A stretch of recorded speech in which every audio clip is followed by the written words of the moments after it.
Hi everyone, this is Bella, and it's time for the Jinky horoscope for December 23rd, where we have a new moon in Capricorn.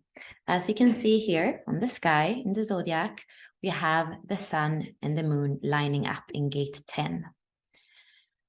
You can see it's a fourth line day. The cross is the cross of the vessel of love. This is the theme for the last new moon of the year, a week before the year ends. And we have this theme of love, all the love gates. The 10, the love of the self. The 25, the love of spirit. The 15, the love of humanity. And the 46, the love of the body. We have the 4-6 profile, where the fourth line, we can also speak about the heart chakra, the heart center, the chest, open-heartedness, connection. So very much that theme that is coming with us for the next month. It is always with a new moon, a good point in time to start something new. It's a lot about intentions here and faith.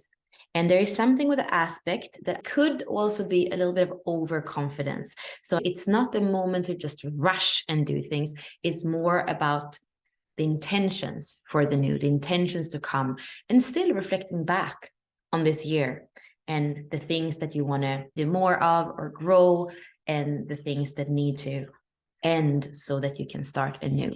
The main aspect that I wanted to show you here, that there's this red line from the moon and from the sun to Jupiter here right in the beginning of Aries. You can see here, it's very new energy. We have the sun and the moon right in the beginning of Capricorn, super much in the beginning. You can see here that it's in 1 degree. And then we have Jupiter that just went in from Pisces to Aries this week. And here you see it's 0 degrees. I feel that there can be this drive or urge to start something new, this energy of newness. And we could, because we have Jupiter in Aries, and Jupiter is about expansion and optimism, and Aries is about impulse, initiation, and starting things. We have the thunder trigram on the bottom of those archetypes here. And you can see, for example, the 21, the 51, like that initiation energy, that authority out into the world. So when we are in the beginning of the sign, we can just feel like, okay, let's go for it. But also knowing that we're immature in a way, or the planets are a little bit immature in these signs because they just changed. So again, I think it's important to have faith, to have intention, but not to rush into anything, not to go into overconfidence. It's worth mentioning that we have Asteroid Hygeia in gate 10 together with the moon and the sun here on the 23rd. Hygeia is about health, hygiene, healing, medicine.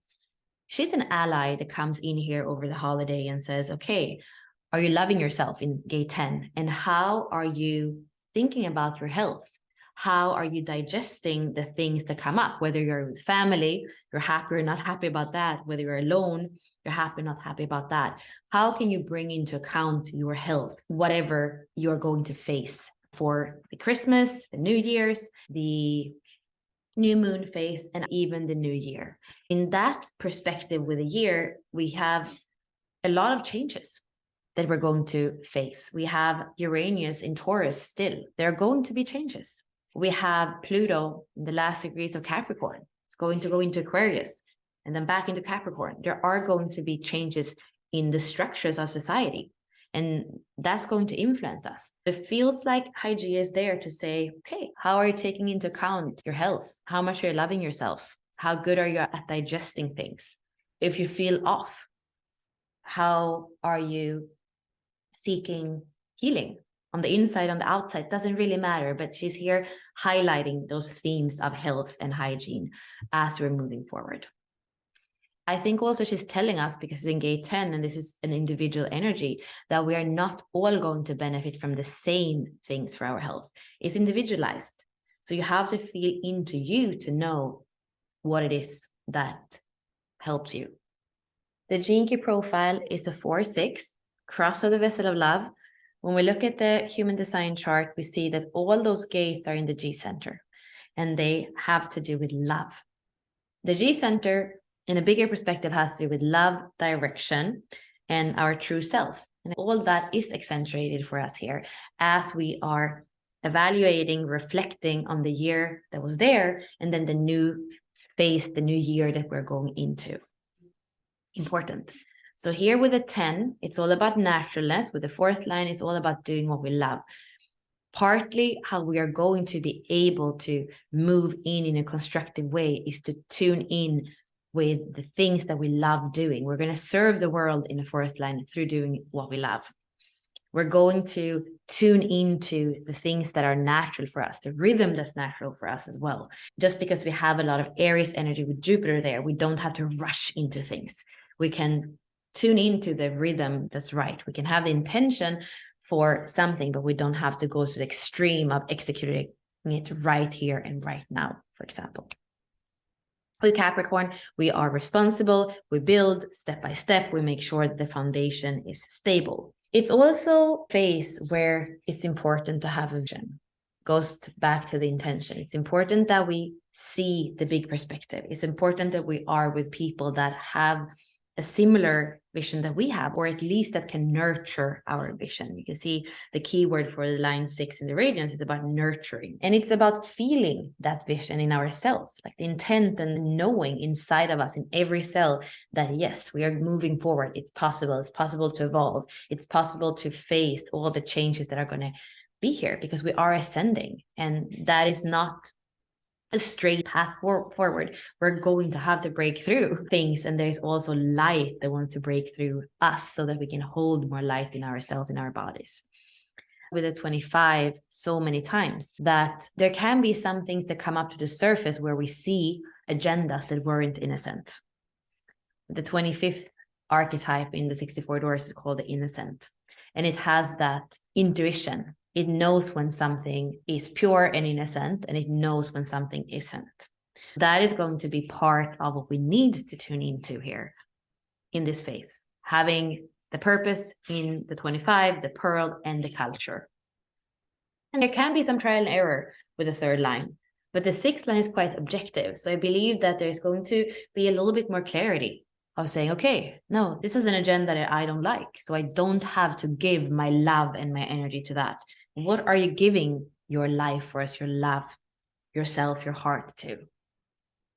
To be a little bit more discerning. The 4-6 profile is all about discernment. And as we do that, there is going to be a celebration of love. And I said this earlier this week, I do feel that there is an acceptance of things as they are. Capricorn is realistic. So here we see things for what they are so that we can say, this is not worth it, and this is what I want to focus on. There's also brilliance with the 2nd line IQ and also the 2nd line vocation. There can be some quantum leaps in our understanding, in our insights. We also have the channel 6124, which is sudden insights. Feel those insights both when it comes to the mundane plane and when it comes to God, when it comes to the higher knowing. I feel there can be quantum leaps in our insights, in what drops, in what we maybe finally feel like we're understanding. And with the 6 and the 15, there is also this highlighting balance and not going out into the extremes of conflict or the extremes of behavior. I feel that goes back to Hygeia, that has a bit of that Virgo energy that we also see in Jinky 6. So find a balance and have her be the ally when you decide what you're here to digest and what you're here to not even take into your being. Those are some of the recommendations and energies for the new moon. Thank you.